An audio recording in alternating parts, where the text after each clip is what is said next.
After the college entrance exam, my first love, Sophia Taylor, who should have been the top scorer in the prefecture, jumped from the rooftop. She was wearing a school uniform washed until it had turned pale, clutching the admission notice torn apart by her stepmother. And I could only cry myself into fainting at the funeral. Now I've been reborn and returned. When I open my eyes, it is the eve of the 2003 college entrance exam. This time, I didn't tell her I like you again. Instead, in front of the whole school, I cornered her domineering stepmother at the school gate. From today on, I'll take care of her. If she fails to get into university and ruins her future, I'll make you pay. There'll be no getting away from it. There are 100 days left until the college entrance exam. In the sweltering auditorium, Principal Wilson stood on stage, full of passion, and the students below seemed pumped up, their shouts deafening. But my gaze was fixed, unshakably, on the girl standing at the podium as the student representative, Sophia Taylor. She wore a school uniform washed so often it had faded to near white. She was so slight a gust of wind could topple her. She gripped her speech manuscript tightly, her knuckles whitening from the strain. It would be these very hands that, months later, would clutch at a torn-apart Stanford acceptance letter. Then, I leapt from the rooftop 30 stories high. My heart felt as if an invisible giant hand had gripped it, aching until I could barely breathe. In my previous life, I could only cry myself faint at her funeral, and for every late night in the following decade plus, be consumed by endless remorse. Now, I have returned to 2003 before all the tragedies happened. After the oath-taking assembly, the crowd poured out of the school gates like a tide. I spotted the middle-aged woman waiting at the gate immediately. Linda Miller, Sophia's stepmother. You brat. Dawdling around. Don't you know how to go home and cook? A string of harsh jeers rose. Linda Miller grabbed Sophia's arm and stared greedily at the envelope in her hand. I heard you got another scholarship. Hand it over. Your brother's tutoring fees need to be paid. Their classmates all cast different looks, some sympathetic, some disdainful, but no one dared step forward.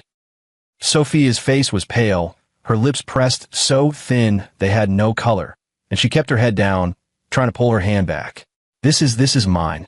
Yours? You eat at my house, live at my house. What part of you is yours? Linda Miller's voice grew louder, tugging at her like a shrew. The string in my mind called reason snapped with a pop.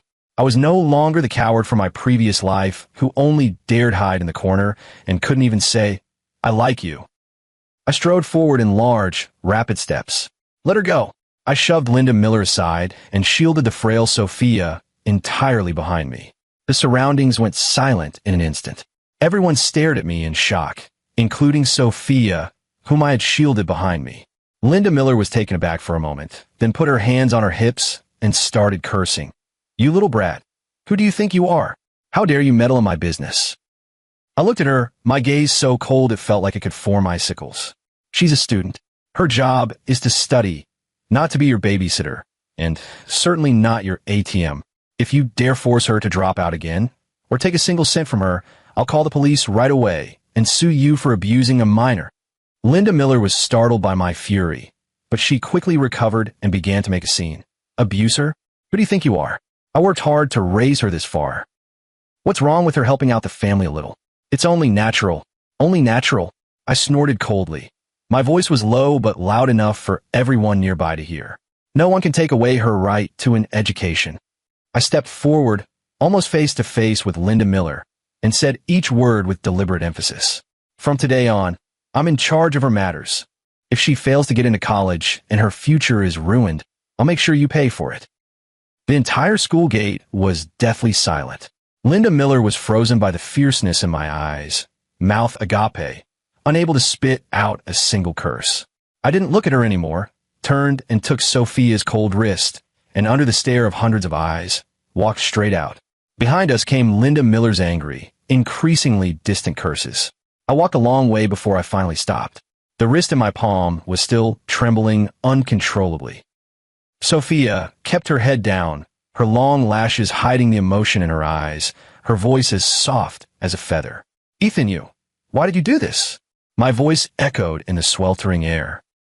Sophia's lips moved, but in the end she still couldn't say anything. The emotions in her eyes were too complex, shock, confusion, and a hint of panic I couldn't understand. I didn't force her again. I only said softly, "You're not wrong. It's the world that's wrong. But from today on, you have me." After speaking, I let go of her wrist. That patch of skin was cold, without a trace of warmth. We walked on in silence for a while and stopped at a fork in the road. I'm home." She pointed to a dim, dilapidated alley beside us. I looked at her, and she looked at me. After a long while, she turned and her slight figure quickly vanished into the shadows of the alley. I stood where I was until I could no longer see her, then let out a long breath. It's great to be the hero saving the beauty, but after the thrill is over, the problem remains. I patted my pockets, empty as ever. In my previous life, I was a programmer earning $1 million a year, but Ethan Johnson in 2003 had pockets cleaner than his face. Linda Miller was the kind of tough, hard-as-nails woman you couldn't intimidate with mere bluster. To make her shut up for good, to make her never dare bully Sophia again, there was only one way. Money. Use money to hit her so hard she could never hold her head up again. Back home, as expected, Mom and Dad were already sitting in the living room, looking serious, like they were holding a formal family meeting. My mom spoke first, her tone full of worry. "Ethan, I heard from Aunt Maria that you got into an argument at the school gate, and you were holding on to a female classmate." My dad slapped the newspaper onto the table with a whap, stroked his beard and glared. "You are in your final year of high school. Do you understand what that means? And you still have time for those kinds of messy things." I didn't argue. I walked straight up to them and with a plop, sat down on the ground. Both elders were stunned. "Dad, Mom." I lifted my head, my eyes filled with an unprecedented determination. "I've figured out. I want to take the college entrance exam, get into a good university. Give me $800 US. I want to hire a tutor for extra lessons. With the last 100 days, I want to give my all." My parents were completely stunned, looking at each other in bewilderment. I struck while the iron was hot and signed a military-style pledge. "If I don't get into a top university, I won't spend a single cent of the family's money for the rest of my life. I'll go work on a construction site moving bricks as soon as I graduate high school." When those words came out, my mother's eyes were the first to redden. "Child, what nonsense are you talking?" My dad was silent for a long moment, then took his wallet out of his pocket, counted 8 crumpled old man bills, and slapped them on the table. "Here's the money. If you dare cheat us, I'll break your legs." I picked up the cash and solemnly nodded. "Thank you, Dad. Thank you, Mom." I knew that the $800 was their savings from eating frugally for almost half a year, but that still wasn't enough. My target was the memory card. In 2003, MP3 players and digital cameras were just taking off. Small memory cards were hard currency, and the information gap was huge. Trinkets that bought for a few dozen dollars in a small town could be resold for $300 or $400. A highly profitable business. Startup capital should be at least $2,000. A chubby figure immediately sprang to mind. Michael Brown, my best brother in this life and the past. His family ran a small shop. The kid had saved quite a bit of pocket money on his own. I found him in his family's shop. He was watching the store while playing Contra on a Subaru learning console. Fatso. He didn't even look up. "What? If you want something, take it yourself and put it on the tab." I walked up in front of him and blocked the TV screen. "I'll make you rich. You in or not?" The fat guy finally looked up, sneering at me. "You? Make me rich? Make what kind of money? Make me hysterical?" I don't waste words with him. I lay everything out straight. "In 1 month, I'll turn your $1,200 into $10,000.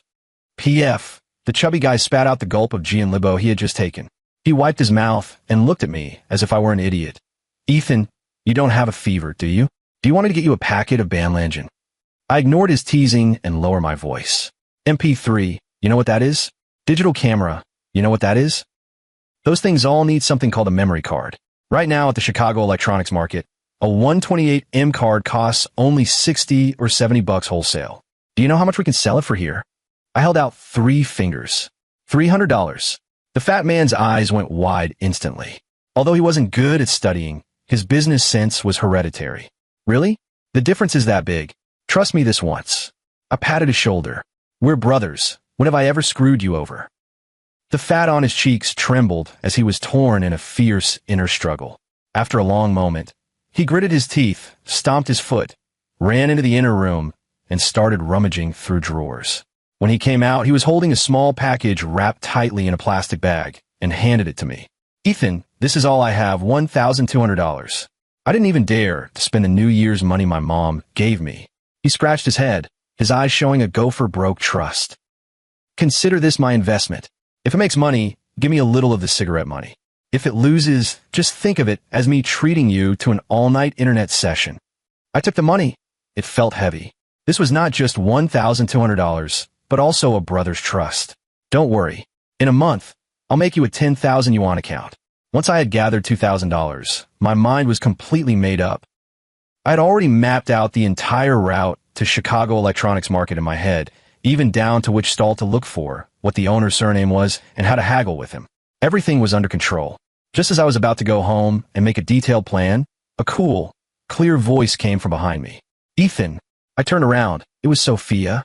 She was standing not far away, the streetlight stretching her shadow along. It looked like she'd been waiting here for a long time. That day. Thank you. Her voice was very soft, but her eyes were bright like stars. But I'll take care of my family's matters myself. I looked at the stubbornness and aloofness in her eyes and suddenly smiled. This is Sophia, that girl who was prouder than anyone at her core. I nodded, saying nothing. I knew that any extra explanations or promises would sound like cheap sympathy to her. It's okay. You don't need to know what I'm going to do. You just need to wait. Wait for me to bring you a brand new world where no one will ever dare bully you again and place it before you. Weekend. Chicago. Fatty and I took the earliest green train, clattering for 3 hours, and finally arrived at the electronics district. A mix of cheap plastic and solder permeated the air. I moved with practiced ease, slipped past the booze hawking to customers, and dragged the fat man to the most secluded corner. The stall owner was a middle-aged man wearing gold-rimmed glasses, bent over a newspaper and looking half-interested.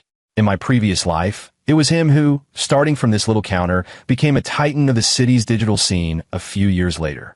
Boss, what are the prices for the 128M and 256M memory cards? He didn't even raise his eyelids. Not selling retail, only wholesale. We'll take them all. I slapped the envelope with $2,000 on the counter. Only then did the owner look up, push up his glasses, and scrutinize the two of US in school uniforms. $2,000? Do you think you're buying spicy strips? He scoffed. I didn't waste words with him and gave prices straight away.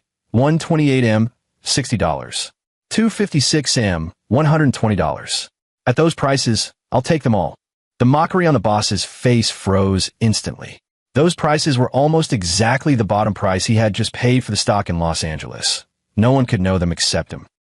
He stared at me intently, his eyes full of curiosity and astonishment. After a long moment, he exhaled a smoke ring. Kid, what line of work are you in? I smiled. The path of studying. I'm about to take the college entrance exam, trying to earn some tuition. In the end, he nodded at the money on the table and slid 2 dust-covered cardboard boxes out from under the counter. $2,000 bought a large, heavy bundle of memory cards. On the train back, the fat man was so excited that the fat on his face trembled. Ethan, is this it? This is only the beginning. Back at school, Fatty's snack shop became our secret base. I was the one who spread the news. Senior Ethan has a hookup for cheap memory cards, a third cheaper than what's on the market. In 2003, owning an MP3 player made you the coolest kid in school. And memory cards were the hard currency of all hard currencies. News spread from 1 to 10, 10 to 100. It took only 3 days. The threshold of the small shop was nearly worn through from people stepping over it. Those usually arrogant big shots were now all clutching cash, crowding in front of Fatty, calling him Brother Brown with every other word. After the last batch of goods was sold, Fatty and I locked the shop door and dumped a pile of scattered bills onto the table. We smoothed them out one by one and counted them. $13,000, a thick stack, giving off the scent of ink. 110, 100, 1,000, 10,000. The fat guy counted the zeros, his tongue getting tied, his eyes bulging like copper bells. Ethan, we're rich. We're rich. He suddenly grabbed me, almost choking me. I pulled out $7,000 and pushed it toward him. As promised, half each. The fat man froze, the ecstasy on his face slowly fading. He shoved the money back, his expression more serious than ever. Ethan, I can't take this money. I know you're about to do something big. Keep the money for now. Consider me a partner. From now on, if you tell me to go east, I will never go west. I looked at him, feeling a warmth in my heart. This is what brothers are for. I didn't act pretentious anymore and took the money back. However, trouble still came knocking. I had just returned to the classroom when the homeroom teacher called me into the office. As soon as I entered, I saw Linda Miller sitting there wiping her eyes. The moment she saw me, her wailing grew louder. "Teacher, you have to stand up for our Sophia. It's this Ethan. He leads her astray every day. Our Sophia is completely infatuated with him. She can't focus on her studies at all." The homeroom teacher was a recent college graduate, surnamed Clark, Ms. Emily Clark, and she was looking at me now with a troubled expression. "Ethan, this." I ignored her completely and walked straight up to Linda Miller. In front of Ms. Clark, I took $500 out of my pocket and, with a slap, placed it on the desk in front of her. The office went completely silent. Linda Miller's crying also came to an abrupt stop, her eyes fixed tightly on those 5 green bills. "Aunt Miller, sorry for scaring you last time. This is compensation for your emotional distress." I gave a slight smile, my voice soft but like a needle. "Is it enough? If not, I have more." Linda Miller's face instantly flushed the color of liver. She wanted to lose her temper, but couldn't bear to give up that sum of money. I turned to the stunned Ms. Clark, speaking earnestly. "Ms. Clark, I'm not leading Sophia astray. I'm helping her. Think about it. A student who is constantly harassed by her family, worried her tuition will be taken. How could she possibly concentrate on her studies? I just wanted her to have a quiet study environment for the last 100 days. Is that wrong?" Ms. Clark's gaze swept back and forth between me and the greedy Linda Miller, her expression shifting from awkward to understanding. In the end, Linda Miller, under everyone's eyes, grabbed the $500 on the table, shoved it into her pocket, and slunk away. But the look she gave me as she left was full of unwillingness and an even stronger greed. I know. Peace bought with money is only temporary. The fish have already tasted the sweetness of the bait. Next, it's time to haul in the net. I had to set a trap, one that would keep her from ever recovering. I didn't go home after leaving the office. I waited for her at the alley entrance she uses to go home, the one by Sophia's place. She walked slowly, her head hung low, like a frightened fawn. "Sophia." She shuddered, looked up, saw it was me, and her expression dimmed again. "Thank you for what happened today." There was a weary resignation in her voice. I didn't respond to her, but instead took a thick brown paper envelope from my pocket and handed it to her. The envelope was heavy. She looked at me in puzzlement. "This is $5,000. Her pupils suddenly contracted, as if burned, and she stepped back sharply. "I can't take this. This isn't for you." I looked into her eyes, speaking each word slowly. "This is a loan. Pay me back when you get into college and make something of yourself." I shoved the envelope into her arms. "Take this and go home. You don't need to do anything. Just without making it obvious, let her see this envelope. Let her know that you have money now." She clutched the envelope tightly, her knuckles white, her lips moving, but she couldn't get a word out. She didn't understand, but she didn't need to understand. She only needed to be a rope that lured the snake out of its hole. And I was the snake catcher hiding in the grass. The plan went more smoothly than I had imagined. The next night, an unfamiliar number called the landline at Fatty's convenience store. The call was from Sophia. Her voice was choked with tears she couldn't hold back. "She stole the money. She pushed me down." "Got it." I hung up the phone, expression calm. "Fatty, let's go." "Where are we going, Ethan?" "To catch a thief." I contacted MS Clark in advance, and also got 2 burly security guards from the school. The explanation was simple. I was worried Sophia's stepmother might harass her again and affect her college entrance exam, so I asked the teacher and the guards to come as witnesses, just in case. When we arrived at that dim alley, Sophia's front door was ajar. Inside came Linda Miller's sharp, vicious curses and Sophia's despairing cries. I kicked the door open. Inside, Sophia had collapsed to the floor. A long, bloodied gash ran down her fair arm, shocking to see. Linda Miller was standing with her back to the doorway, clutching that manila envelope in her hand, a greedy, triumphant smile on her face. "Why are you crying? Your brother's sick. What's wrong with you using some of your money? I'm your mother." Her words had barely fallen when she saw me at the door and Ms. Clark and the security guard behind me. Her face instantly went pale. "Linda Miller." I took a step forward. In front of a teacher and a security guard, openly stealing property from a minor student. "What nerve you have." Ms. Clark, seeing the wound on Sophia's arm, went ashen with anger. "Ms. Miller, what are you doing? This is too much." Linda Miller's eyes rolled, and she immediately switched faces, starting to throw a tantrum. I didn't steal it. She gave it to me of her own free will. She's my daughter. It's only right that she honors me. Is that so?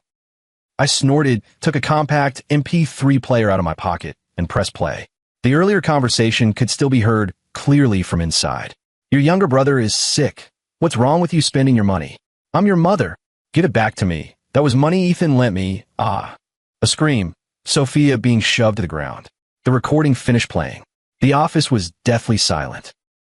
Linda Miller's complexion went from ashen to ghastly pale, her whole body trembling like a sieve. A student was robbed, and evidence was left behind. She knew this was serious, but she still clung to a shred of wishful thinking. At most, she'd scold and educate, then return the money. Ms. Clark also thought the matter was over and was about to speak to handle it. Sophia also lifted her tearful eyes, thinking the nightmare had finally ended. I looked at Linda Miller, at her stubbornly greedy face that wouldn't admit defeat, and smiled slowly. Oh, right, Aunt Miller. I forgot to tell you something.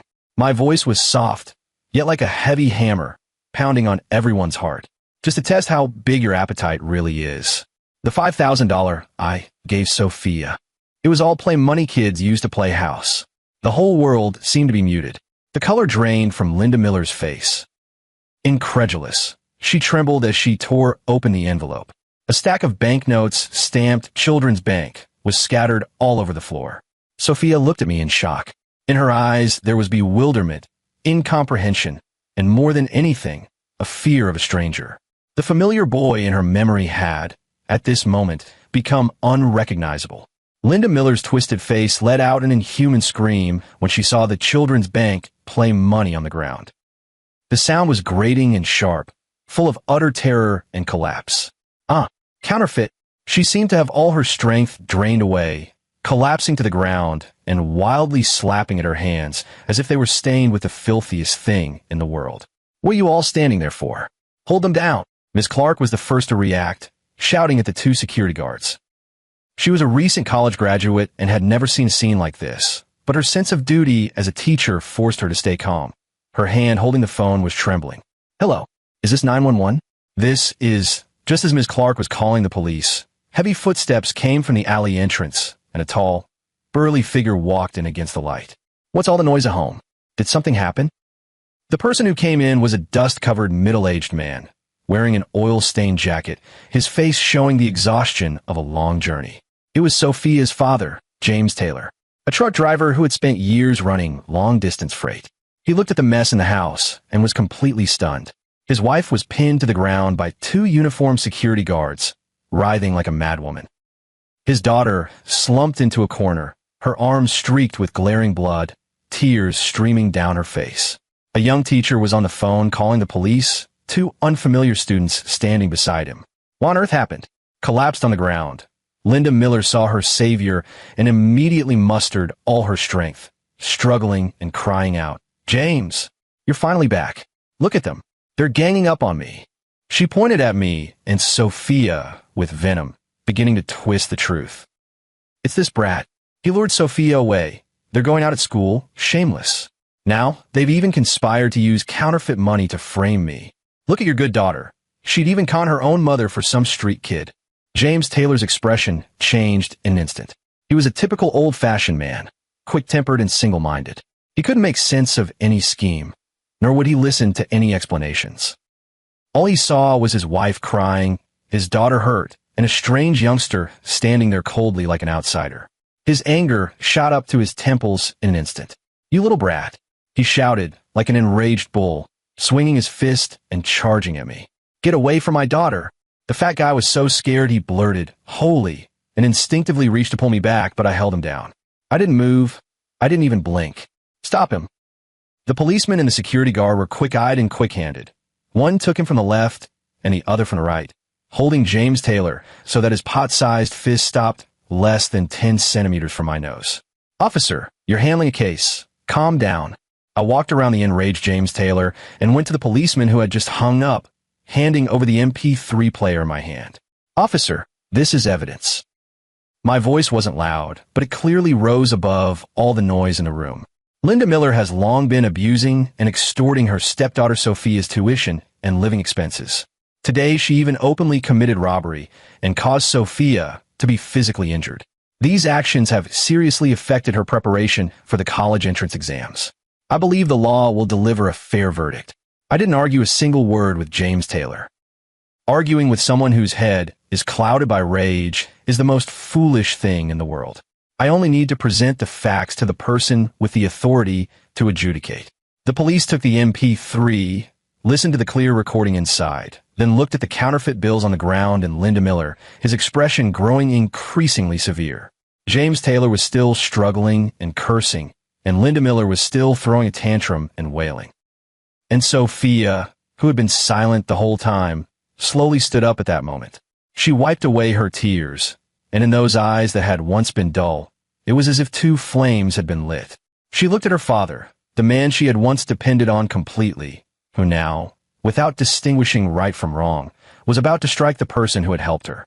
The grievances, pain, and disappointment she had stored up for years erupted completely at this moment. "Dad!" Her voice was soft, but carried a resolute tremor that made James Taylor freeze mid-motion. "He didn't lead me astray. He was helping me. Do you really not know how Linda Miller treated me all these years? She stole my tuition to gamble, grabbed my living expenses to buy a game console for her son. Even the money you gave me for New Year to buy flowers for my birth mother's grave was taken by her. She's right. I did betray her for a wild kid. Because when I was at my most desperate, the one who pulled me up wasn't you, my father, but this outsider." The last sentence was like a knife, viciously plunging into James Taylor's heart. He froze completely. He had a vague awareness of his wife's skimping on their daughter's living expenses, but he always thought it was a woman's matter. Being a stepmother is hard, and as a man he shouldn't interfere. But he never knew that Linda Miller would even dare to touch the money he spent on flowers for his deceased wife. He stared blankly at his daughter, who was sobbing uncontrollably, then at the glaring counterfeit bills on the ground, and then at his wife, whose eyes darted and who had instantly lost her nerve. The surge of anger in his mind felt as if a basin of ice water had been poured over him from head to toe, extinguishing it in an instant. In its place came a bone-chilling cold and overwhelming confusion. "All right, the evidence is solid. We'll take them in for questioning." The policeman put away his MP3 and said coldly to Linda Miller, "If you have anything to say, you'll say it back at the station." Linda Miller, as she was taken away, still cursed unwillingly. "Sophia, you ungrateful bitch. I hope you die. James Taylor, I'm not done with you." The sharp voice faded at the mouth of the alley, and the house fell into a death-like silence. James Taylor sagged like a deflated balloon, letting go of the security guard's hand in a daze, his eyes hollow as he looked at his daughter, as if he didn't recognize her. I walked up to him and looked calmly at the man who had aged 10 years in an instant. "Uncle Taylor, there are fewer than 100 days left until your daughter's college entrance exam. This is the most important battle of her life. What she needs now is a father who can shield her from the wind and rain, not another storm." After speaking, I didn't look at him again and turned to Sophia. Her expression was complicated, grateful, bewildered, and with a lingering trace of fear toward my methods. I didn't explain anything. Focus on studying. After saying that, I patted the chubby guy beside me who had long been staring dumbfounded. "Let's go." We both turned and left, leaving this broken home, whose sores had just been ripped open, to the father and daughter. Coming out of that alley, a gust of night wind made the fat man shiver. The way he looked at me was like he was staring at some prehistoric beast. "Ethan," he called me you for a long time, and finally blurted out a sentence. "You're truly a devil."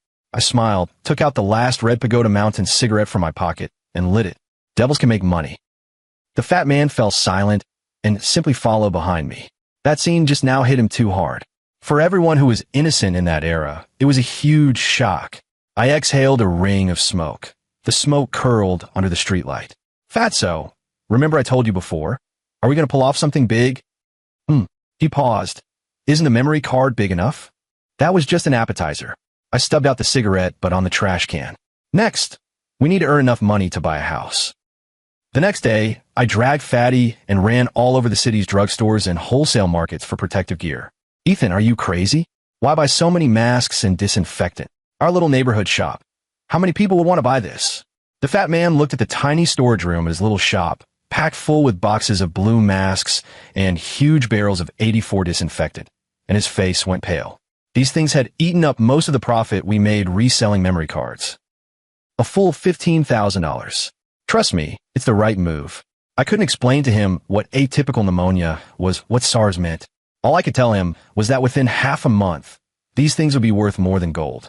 The fatty was skeptical, but chose to believe me nonetheless. 1 week later, on TV news, reporters wearing masks began to appear, reporting on atypical pneumonia in some southern region. At first, nobody took it seriously. 2 days later, the school began taking students' temperatures every day. The atmosphere on the streets visibly grew tense. 2 more days passed. Panic swept the entire city overnight. Masks and disinfectant at pharmacies were bought out. Prices changed every day. Ethan, something terrible has happened. The fat guy rushed to my house in a panic. We hit the jackpot. He babbled incoherently, his face flushed bright red, clutching a handful of change. The line in front of our little shop reaches all the way to the alley. Don't panic. I was unusually calm. Let your parents watch the shop. We'll go restock. Restock? Where are we going to find any goods? There are. I took him to a nearly bankrupt work safety supplies factory in the Chicago suburbs. In my last life, I remember this factory was resurrected because of that SARS outbreak. We bought almost all of their remaining inventory at a relatively fair price. When we pulled the fully loaded tricycle back to the small shop, Fatty's parents looked at me with near worship in their eyes. This nationwide storm became a cash machine for me alone. Half a month later, the storm had gradually settled. I sat in the chubby guy's convenience store, taking stock of the final spoils. A bank card was pushed in front of me. Ethan, it's all here. The chubby guy's voice trembled. After deducting all costs, our net profit was $150,000. $150,000. In 2003, for 2 high school students, this was a fortune big enough to change their fate. I didn't look at that card. Fatty, come with me somewhere tomorrow. Where to? The computer market. The next day, we stood in Chicago's largest electronics marketplace. The air was filled with a mix of new plastic and circuit boards. All around, vendors were shouting about the latest Pentium 4 processor and 128 megabytes of memory. The fat man wandered through like Granny Lou entering the Grandview Garden, finding everything novel. I walked straight to the largest stall. Boss, set up 2 machines. Sure thing. Little brother, what specs do you want? For Legend or Miracle? I'll recommend the best value for money. The boss greeted me enthusiastically. I gave him a string of model numbers directly. From a CPU to the motherboard, from a memory to the graphics card, down to every brand and specification. The smile on the boss's face froze. He knew he was dealing with someone who knew their stuff. These 2 setups come to $12,000. He honestly quoted a price. $11,000 US for the 2. Throw in 2 256 megabytes, Kingston memory sticks, genuine retail. I looked at him. I know the price you buy them for. The boss broke out in a cold sweat, then finally gritted his teeth.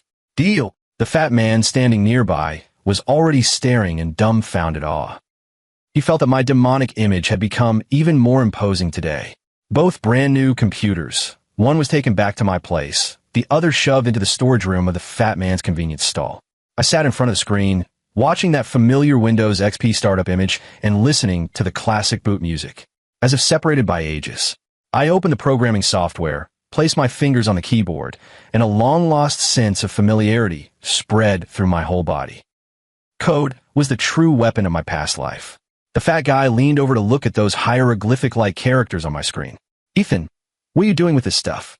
This is harder to understand than English. I didn't turn around. I took a thick book out of my backpack and tossed it to him. On the cover of the book, a few large characters were printed. C++ Primer Plus.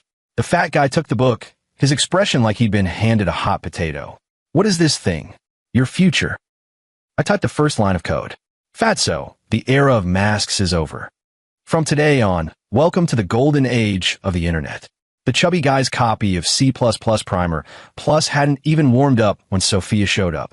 She was holding a bag of apples, standing at my doorstep, a little awkward. Aunt, I'm here to see Ethan.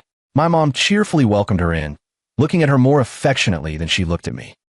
When Sophia walked into my room, I was furiously typing at the full-screen, heavenly book, my keyboard crackling under my keystrokes. She looked at the brand new computer, then at me, her lips moving slightly. The college entrance exam is only a little over 10 days away. Her voice was very soft, with a faint, barely noticeable worry. Are you still looking at these? I stopped what I was doing and turned to look at her. Today she was wearing a school uniform washed until it had faded, but those eyes were astonishingly bright. I smiled. I'm not worried about the college entrance exam. She froze, seeming not to understand where my confidence came from. Of course, I couldn't tell her that I had already paid back all the high school knowledge to the teacher, principal, and interest. In a proper exam, I couldn't beat her. So I had to take another path, a route not many people in this era had traveled yet. Don't worry, the mountain man has his clever plan. I pointed at the lines of code jumping on the screen and said in a volume only the two of us could understand, "This is my calling card." The college entrance exam arrived on schedule. Outside the exam hall, my mother kept urging me repeatedly, and my father handed me a bottle of water, his expression complicated. I patted Fatty's shoulder. His legs were shaking with nerves. And Sophia, when she walked into the exam hall, glanced back at me. There was no longer the old inferiority and timidity in her eyes, only calmness and resolve. I knew that without the burden of Linda Miller, she would soar higher than in the previous life. After finishing the exam, I locked myself in my room completely, working around the clock as a coder. Fatty and Sophia would occasionally come by. Fatty came to see the spectacle and was amazed every time. "Ethan, can this thing really get you into a university?" Sophia came to see me. She didn't say much. She just sat quietly beside me, cleared away the instant noodle bowl on the table, and put down a cup of warm water. My mom has completely taken her as half a daughter-in-law. Every time she comes, she holds her hand and asks 1,000 questions, and when she leaves, she insists on stuffing her with a bunch of food and drinks. "Aunt, really no need." Sophia always declined, her face reddening like a ripe apple. In the end, I stepped in. "My mom bought too much. If you don't take it and it expires later, it'll just have to be thrown away. What a waste." She only half-heartedly accepted it then, lowering her head and whispering a thank you. The day the college entrance exam results came out, Sophia unsurprisingly became the top scorer in our province. Her score was absurdly high. She could pick Stanford or MIT at will. That night, she came again. The summer night breeze carried a trace of heat. The two of us sat in the courtyard. For the first time, she wasn't wearing her school uniform. She had changed into a pale yellow dress. "I might go to school in Los Angeles." She looked at the stars in the sky, her voice very soft. After a while, she turned her head and looked at me. "And you? What are your plans next?" Her eyes were brighter than the stars in the night, holding something I couldn't understand at the time. My mind was full of code about to be wrapped up, thinking about how to fix a crucial bug. "I don't know," I answered casually. The air seemed to solidify in an instant. The light in her eyes dimmed bit by bit, visibly to the naked eye. "Oh." She lowered her head and stood up. "I'm going back first." Watching her slightly lonely back, I felt inexplicably irritated for a moment, but the feeling was soon overtaken by the logic of the code. Since that day, Sophia didn't come to my house for a long time. Not until the day before she was to register at the university did I wake up from my mom's nagging. "That kid Sophia is taking the train to Los Angeles tomorrow. I don't even know if she'll tell us." Los Angeles, train. That night, the question she asked me exploded in my mind like a thunderclap. "And you? What are your plans next?" She wasn't asking about my future plans. She was waiting for an answer from me. An answer about our future. I'm such an idiot. I sprang up from the chair, grabbed my coat, and rushed out. "Mom, I'm going out for a bit." I headed straight for the intersection and flagged down a taxi. "Driver, to the train station. Go as fast as you can." I stared hard at the streets whipping by outside the window, my heart pounding like it would leap out of my throat. When we arrived at the station, the T-108 train to Los Angeles was undergoing its final boarding check. I pushed through the crowd, searching car by car along the platform. A jarring door-closing warning sounded over the PA. "Sophia." At last I saw that familiar figure by a train window. I slammed my hands against the train window. She turned her head, saw me drenched in sweat, and froze completely. She shoved the window open a crack. The train began to move slowly. I ran alongside the train, and through that crack, using all my strength, I shouted, "Sophia, wait for me in Los Angeles. I will definitely find you. I still have a huge surprise for you." She seemed to have finally received the answer she wanted. Tears mixed with a smile, blurred by the wind. The train sped up, and I gradually couldn't keep up. I stopped at the end of the platform, watching that green train vanish from sight, gasping for breath. After coming back from the station, I locked myself back in my room. The restlessness in my chest, like water brought to a boil, I poured entirely into the keyboard. Sophia, wait for me. The surprise I promised you will definitely give you a big shock. In the last few days of August, I hardly slept a wink. In the room, the smell of instant noodles mixed with coffee. Every time a fat guy came in, he had to pinch his nose. Ethan, are you writing code or cultivating immortality? He pointed at the cascade of characters rolling down my screen, his face full of bewilderment. I ignored him and pressed the final enter key. The whole world fell silent in an instant. Done. I launched the test program. When the progress bar representing the data transfer jumped from 0% to 100% in what was almost a teleportation, the soda in the fat guy's hand clattered to the floor. Wow, what the hell? He rubbed his eyes and leaned toward the screen. Ethan, this thing of yours, did it bug out? Why is it running so fast? This isn't a bug. I leaned back in the chair and let out a long breath. This is black technology. That night, using a newly registered alternate account, I posted on the country's largest programmers forum.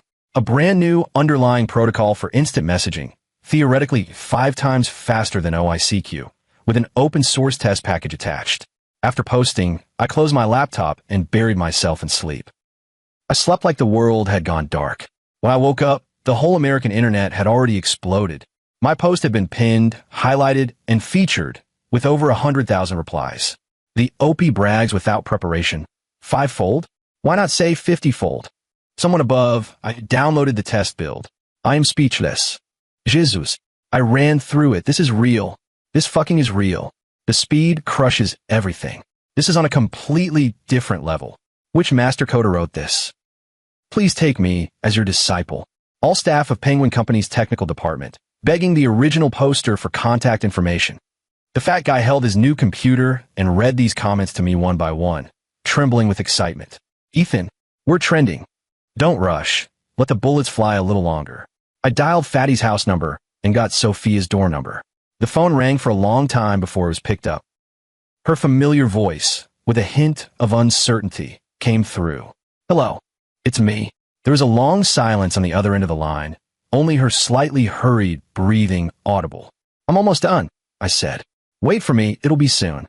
Her voice was very light, like a feather, yet it punched a hole in my heart.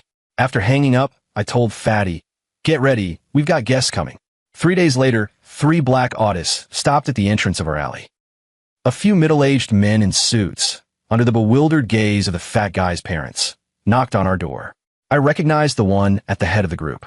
He was Mr. David Smith, the number 2 figure at Penguin Company whom I had seen countless times in financial news in my previous life. Ethan Johnson, right? He looked at me, his eyes betraying unmistakable shock and admiration. We verified your protocol, an epic masterpiece. I said nothing, just pulled the fat man over to my side. This is my partner, Michael Brown. The fat man was so nervous his palms were sweating, but he straightened his back. We won't buy it outright, I said bluntly. Only a license. An annual licensing fee of $1 million. In addition, we want 1% of Penguin's dry equity. Mr. David Smith's smile froze.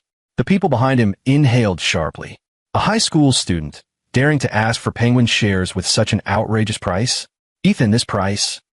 You're not buying code. I cut him off. You're buying time. The next 5 years, your unassailable dominance in instant messaging. If I can write the first one, I can write the second. You don't need it. There are plenty of people who want to use it. The negotiations were tough, but in the end, they agreed. When the first $1 million licensing fee was deposited into our newly opened joint account, the fat guy stared at the bank's text notification and counted it over and over 4 or 5 times. Ethan, are we millionaires? This is only the beginning. I patted his shoulder and pulled another stack of documents out of my backpack. These are the company registration materials. I've already thought of the name Singularity Technology. From today on, you are Mr. Brown. Your task is to spend this money, hire people, and buy the best equipment. The fat man looked at me, his eyes full of bewilderment and adoration. What about you? Ethan? Me? I smiled. I'm going to cameo as a teacher. Mid-September, Los Angeles. The weather was slightly cool, and the plane tree leaves were beginning to yellow. From a distance, I saw a girl wearing a pale yellow dress, holding several books as she walked out of the dormitory building. Sunlight fell on her, as if gilding her with a rim of gold. She kept her head down, seemingly lost in thought, not noticing the person standing ahead, until she walked up to me. This classmate, the computer class, invited a handsome male teacher today. Aren't you going to go take a look? She finally looked up. At the moment their eyes met, the book in her hands went fluttering, scattering all over the floor. This time, shall I intervene in your life? Sophia's eyes were wet, but there was a faint smile at the corner of her mouth. Do I have the right to refuse? No,